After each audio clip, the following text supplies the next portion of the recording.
नमस्कार, राज की बात में आपका स्वागत है। हरियाणा में वोटिंग हो रही है तो दूसरी तरफ जम्मू कश्मीर में मतदान खत्म हो चुका है। आज एग्जिट पोल भी आएगा लेकिन चुनाव परिणाम 8 तारीख को आएगा। इस बीच जम्मू कश्मीर से जो दूसरी पार्टियों की खबरें आ रही है वो चौंकाने वाली है। अब्दुल्ला परेशान हैं, महबूबा मुफ्ती ने पहले ही सरेंडर कर दिया है। कांग्रेस इस बात के लिए हंगामा कर रही है कि एलजी और शाह ने मिलकर जो खेल कर दिया है उससे तो अब तय हो चुका है जम्मू कश्मीर में इस बार भारतीय जनता पार्टी का सीएम बनेगा। बौखलाहट इस बात को लेकर है कि वहां यूनियन टेरिटरी बनने के बाद जो व्यवस्थाएं बदली गई है उससे महबूबा मुफ्ती और साथ ही अब्दुल्ला परिवार दोनों का कैरियर तो खत्म हुआ और कांग्रेस परिवार का भी आगे राजनीतिक ब्रेक लग चुका है। और भारतीय जनता पार्टी ने एक तो चुनाव के समय यानी चुनाव में जम्मू रीजन में बढ़त हासिल की है तो दूसरी तरफ एक और अधिकार जो एलजी को मिला 2019 के बाद उससे पूरी व्यवस्था बदलती दिखाई पड़ रही है। दरअसल जम्मू कश्मीर में जो एलजी को अधिकार है उसमें से एक अधिकार यह भी दिया गया है कि जब भी जम्मू कश्मीर का चुनाव होगा और उसका परिणाम आएगा विधानसभा चुनाव का तो उसके बाद उनके पास यह अधिकार है कि वो 5 विधायक नॉमिनेट कर सकते हैं, 5 विधायक का नॉमिनेशन कर सकते हैं। यानी कि जम्मू कश्मीर में अभी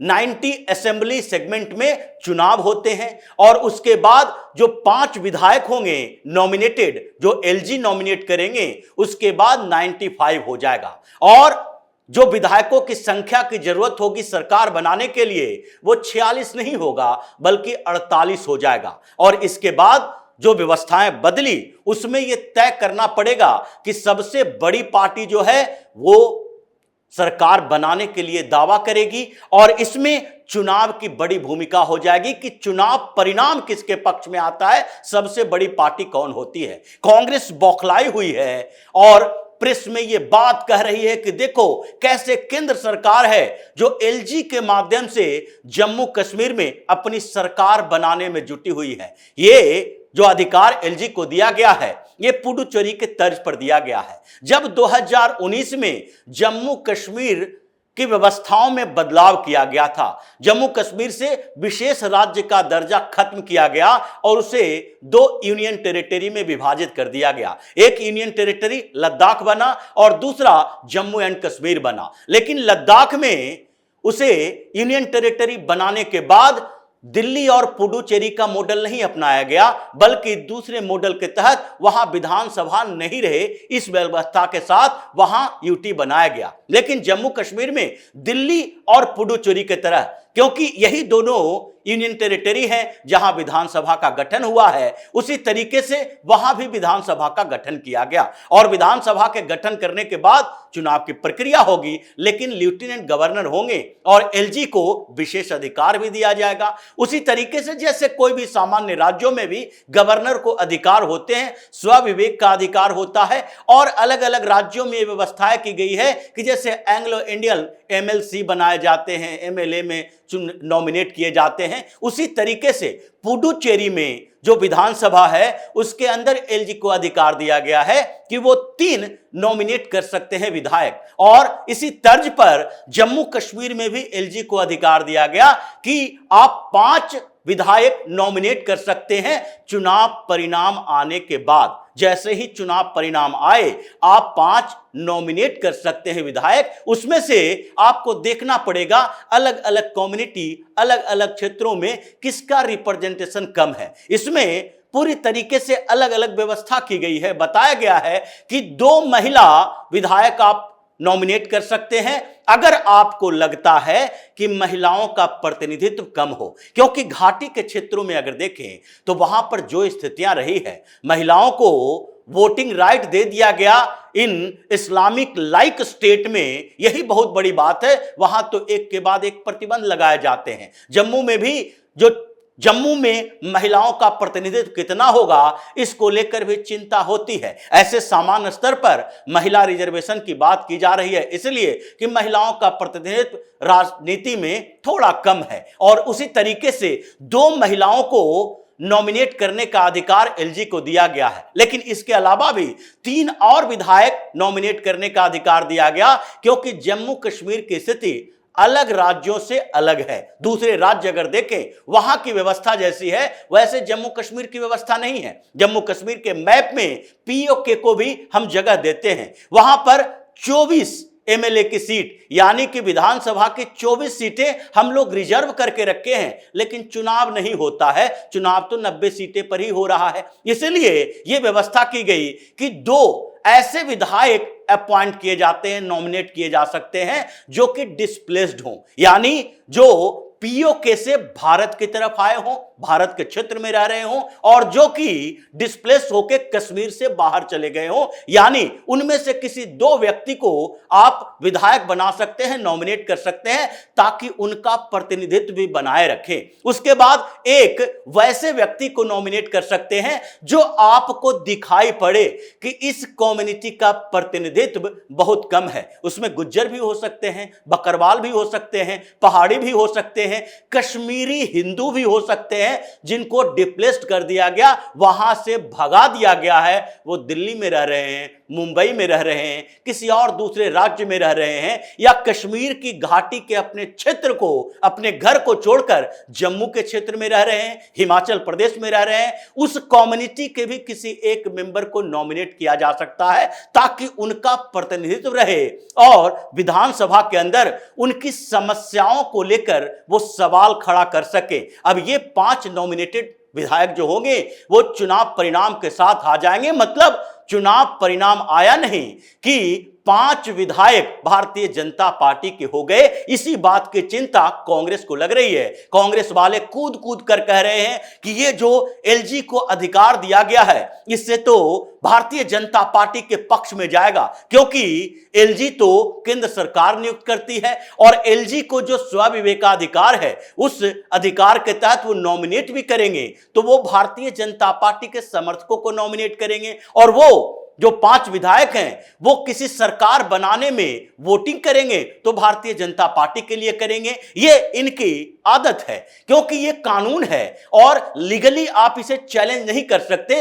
आप चीख सकते हैं, चिल्ला सकते हैं। जैसे दिल्ली के एलजी को एल्डरमैन नियुक्त करने का अधिकार एमसीडी में दिया गया, और उन्होंने 10 एल्डरमैन की नियुक्ति की। जब वार्ड कमेटी की बैठक हो रही थी तो ये आम आदमी पार्टी वाले सुप्रीम कोर्ट चले गए कि देखिए, जो अल्डरमैन की नियुक्ति की गई है, जिनको वोट देने का अधिकार वार्ड कमेटी में है, और वही वार्ड कमेटी के मेंबर चुनते हैं स्टैंडिंग कमेटी के चेयरमैन को, तो ऐसे में ये जो 10 एल्डरमैन नियुक्त किए गए हैं, उन वार्ड कमेटियों में किए गए हैं जहां की इनको लगता है कि भारतीय जनता पार्टी के पार्षद कम हैं, वो वार्ड कमेटी वो जीत नहीं सकते हैं। लेकिन सुप्रीम कोर्ट में जाने के बाद भी क्या फैसला आया कि लीगली ये कोई गलत नहीं है, क्योंकि ये जो नॉमिनेट करने का अधिकार एलजी को दिया गया है, उसमें ये कहीं नहीं लिखा कि आप कैबिनेट की मंजूरी के बाद नॉमिनेट करें। वो जो उनका अधिकार है, वो अपने विवेक के आधार पर ये तय कर सकते हैं कि किन क्षेत्रों में किनका प्रतिनिधित्व है और कहां पर वो नियुक्त करना चाहते हैं। ये उनका अगर अधिकार है तो उस अधिकार के साथ सुप्रीम कोर्ट छेड़छाड़ नहीं कर सकती, और उसे वोटिंग राइट भी मिला। इसीलिए वार्ड कमेटी के चुनाव में भारतीय जनता पार्टी की जीत हुई, और फिर 7 सीटों पर जीती भारतीय जनता पार्टी, 5 सीट पर आम आदमी पार्टी जीती, जिसके कारण वार्ड कमेटी के द्वारा चुने गए और जनरल इलेक्शन से चुने गए ये जो चेयरमैन है स्टैंडिंग कमेटी का, उसको लेकर अब आम आदमी पार्टी चिंतित है। उसी तरीके से जम्मू कश्मीर में चल रहा है। जम्मू कश्मीर में 5 विधायक भारतीय जनता पार्टी के पहले से ही बन गए। अब जम्मू के रीजन में जो 43 सीटें हैं, उसमें भारतीय जनता पार्टी का पलड़ा भारी है। वहां पर भाजपा ने इस बार कम से कम 30 सीटों का ये जो टारगेट फिक्स रखा था, क्योंकि पिछले बार जब 2014 में चुनाव हुआ था तो उस समय 25 सीटें भारतीय जनता पार्टी को मिली थी, और अब ये 30+ सीटों का टारगेट रखी है। अगर कश्मीर के पूरे पैटर्न को देखें तो घाटी के क्षेत्र में जिस तरीके से अब्दुल्ला परिवार जिस तरीके से महबूबा मुफ्ती और कुछ इंडिपेंडेंट उम्मीदवार, उसके साथ जमात के बैकअप वाले राशिद इंजीनियर की पार्टी, सज्जाद लोन की पार्टी, अपनी पार्टी, ये मल्टी कॉर्नर फाइट जो कश्मीर की घाटी में चल रहा है, उससे ये लग रहा है कि किसी पार्टी को 10 से 15 सीटों से ज्यादा नहीं मिलने वाली है अकेले दम पर। अगर भारतीय जनता पार्टी को 30 प्लस सीटें मिलती है ओवरऑल भी, तो सबसे बड़ी पार्टी बनकर उभरेगी और उसके बाद सरकार बनाने का दावा पेश करने का अधिकार तो सबसे बड़ी पार्टी या फिर प्री इलेक्शन जो गठबंधन होते हैं उसी को होता है। पोस्ट इलेक्शन गठबंधन की कोई अहमियत नहीं है, लेकिन अगर चुनाव से पहले किसी दो पार्टियों ने गठबंधन किया है तो चुनाव के परिणाम के बाद उसे एक ही पार्टी के तौर पर माना जाता है और उन दोनों को मिलाकर जो सीटें मिलेगी उसे बड़ी पार्टी के तौर पर कहा जा सकता है। लेकिन चुनाव के बाद यह स्थितियां नहीं होती है। जैसे कर्नाटक का चुनाव हुआ था 2018 में, सबसे बड़ी पार्टी भारतीय जनता पार्टी, दूसरी कांग्रेस और तीसरी जेडीएस बनी थी। लेकिन उस समय राताराती चुनाव परिणाम आते ही राहुल गांधी गए कर्नाटक और वहां पर जेडीएस के एचडी कुमारस्वामी को मुख्यमंत्री बनाने के लिए अपने नेताओं को मना लिए कि दोनों मिलकर सरकार बना लेंगे, एचडी कुमारस्वामी मुख्यमंत्री बन जाएंगे और फिर उसके बाद भारतीय जनता पार्टी को सत्ता से हटा देंगे। मतलब ये पहले गठबंधन में नहीं थे, चुनाव के बाद गठबंधन किया, लेकिन फिर भी गवर्नर ने पहले भारतीय जनता पार्टी को ऑफर दिया सरकार बनाने के दावेदारी येदियुरप्पा ने ठोकी और वहां वो मुख्यमंत्री बने, भले ही बहुमत साबित नहीं करने के कारण वो पहले ही इस्तीफा दे दिए। उसी तरीके से भारतीय जनता पार्टी की भी दावेदारी बनेगी सबसे बड़ी पार्टी होने के बाद, और ऐसे में जो 5 नॉमिनेटेड विधायक हैं उनके वोट काउंट भी होंगे विश्वास मत हासिल करने के लिए, और दूसरे जो इंडिपेंडेंट उम्मीदवार हैं उनके भी खेल होने की संभावना है।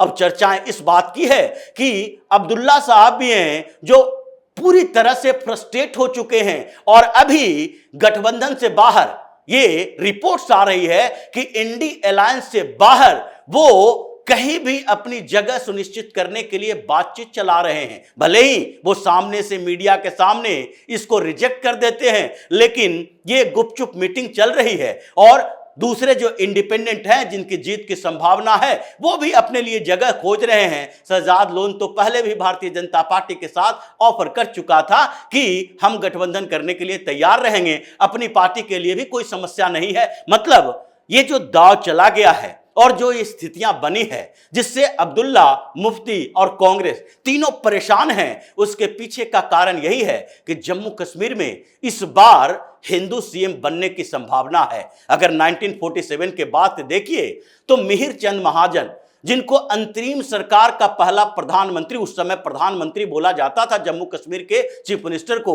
वो प्रधानमंत्री बने थे जो हिंदू थे। उसके बाद से अभी तक इतने सालों में कोई हिंदू चीफ मिनिस्टर नहीं बना। 1965 के बाद से चीफ मिनिस्टर का पोस्ट वहां रिप्लेस किया गया था प्रधानमंत्री के बदले, और उसके बाद से ये 3 परिवारों का ही कब्जा रहा, यानी कि अब्दुल्ला परिवार का, शेख अब्दुल्ला, फारूक अब्दुल्ला, उमर अब्दुल्ला और उन्हीं के बहनोई गुलाम मोहम्मद शाह, यही 4 मुख्यमंत्री रहे। उसके बाद मुफ्ती मोहम्मद सईद और महबूबा मुफ्ती, ये दोनों मुख्यमंत्री रहे।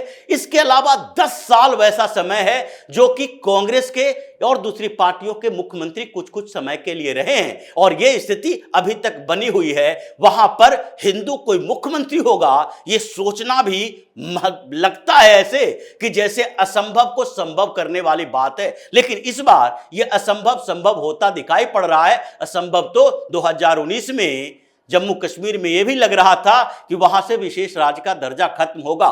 तो अभी नॉमिनेशन की प्रक्रिया और नॉमिनेटेड 5 विधायक, यानी चुनाव परिणाम आने से पहले भाजपा को जो 5 विधायक मिले हैं उससे पूरा खेल बदल चुका है। अब्दुल्ला, मुफ्ती और कांग्रेस चिल्ला चिल्ला कर कह रहे हैं कि देखिए एलजी ने जो खेल कर दिया है उससे तो हम पहले ही सरेंडर करने वाले हैं। तो इसी तरह की खबरों के साथ फिर से हाजिर होंगे, तब तक के लिए बने रहिए हमारे साथ और देते रहिए हमें सहयोग, ताकि इसी तरह की खबर हम आपको ही लाते रहें। धन्यवाद।